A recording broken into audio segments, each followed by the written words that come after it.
আজকে ঢাকা দক্ষিণের যে সংকটটা সৃষ্টি হয়েছে এর জন্য সম্পূর্ণ দায় কিন্তু এই নির্বাচন কমিশনের, কারণ তারা এই মামলার বিবাদী ছিল এবং আইন মন্ত্রণালয় তাদেরকে চিঠিও দিয়েছিল এবং সেখানে তারা এটার আবার রায়ের বিরুদ্ধে আপিল না করে তড়িঘড়ি করে গ্যাজেট দিয়েছে এবং ফলে এই যে ইশরাক সাহেবের যে সমর্থকরা তারা এই জমায়েতটা কিংবা যে সিটি কর্পোরেশনকে এক ধরনের অচল করার যে সুযোগ সেটা তারা পেয়েছে এবং এর জন্য নির্বাচন কমিশনকে দায় নিতে হবে।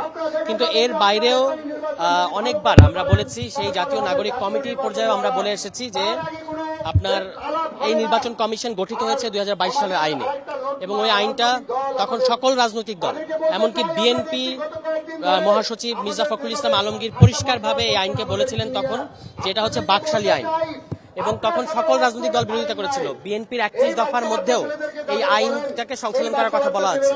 ওই আইনে যখন নির্বাচন কমিশন গঠিত হয়েছে সংস্কার প্রস্তাবগুলোকে আমলে না নিয়ে তখন আসলে এই নির্বাচন কমিশন একটা সুষ্ঠু নির্বাচন দিতে পারবে না।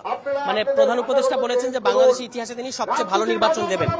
সবচেয়ে ভালো নির্বাচন দূরে থাক, বাংলাদেশের স্ট্যান্ডার্ডে এর আগে যে সমস্ত সুষ্ঠু নির্বাচন হয়েছে সেই স্ট্যান্ডার্ডেই আসলে কোনো সুষ্ঠু নির্বাচন এই কমিশনের পক্ষে দেওয়া সম্ভব বলে আমাদের কাছে মনে হচ্ছে না। তাছাড়া তারা সবচেয়ে যেটা গুরুত্বপূর্ণ, সংস্কার কমিশনের খুবই গুরুত্বপূর্ণ কিছু সংস্কার প্রস্তাবকে তারা বিরোধিতা করছে খুবই উদ্দেশ্যপ্রণোদিতভাবে। আমাদের কাছে মনে হচ্ছে নির্বাচন কমিশন কোনো সাংবিধানিক প্রতিষ্ঠান না, এটা একটা রাজনৈতিক প্রতিষ্ঠানে পরিণত হয়েছে। এজন্য আমরা বলেছি যে সকল সংস্কার প্রস্তাব এসেছে সেটার আলোকে এই ইলেকশন কমিশনকে পুনর্গঠন করা হোক, এই দাবিতেই আমরা আজকে এখানে জমায়েত করছি। ঢালাইয়ের সেরা প্রিমিয়ার সিমেন্ট।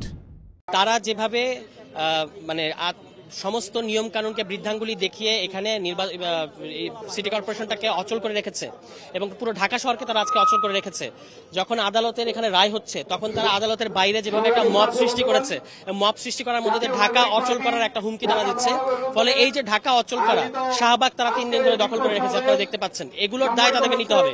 আমরা একটা খুবই ভ্যালিড কারণ নিয়ে এখানে এসেছি যে নির্বাচন কমিশন পুনর্গঠন করতে হবে। সংস্কার প্রস্তাবগুলো আছে, আপনি সে আলোকে নির্বাচন কমিশন পুনর্গঠন করবেন। তো আমাদের এর কারণে এখানে খুব বড় দুর্ভোগ হচ্ছে আমাদের কাছে মনে হচ্ছে না, বরং ঢাকা অচল হচ্ছে। আজকে আসলে সকল নিয়ম বহির্ভূত ভাবে ইশরাক সাহেবকে অবৈধ নির্বাচনের মেয়র বানানোর জন্য বিএনপি যেভাবে ঢাকাকে দখল করার পায়তারা করছে তার কারণে আসলে ঢাকা শহর অচল হচ্ছে। আমরা কোনো ইনভ্যালিড কারণে মানে আপনাকে কোনো কর্মসূচি করতে গেলে রাস্তায় আসতেই হয়, কিন্তু আমরা এখন পর্যন্ত কোনো ইনভ্যালিড কারণে দলীয় কোনো ইস্যু নিয়ে আমরা রাস্তায় আসি নাই। আওয়ামী লীগকে ব্যান করতে হবে, এটা জনগণের ইস্যু ছিল।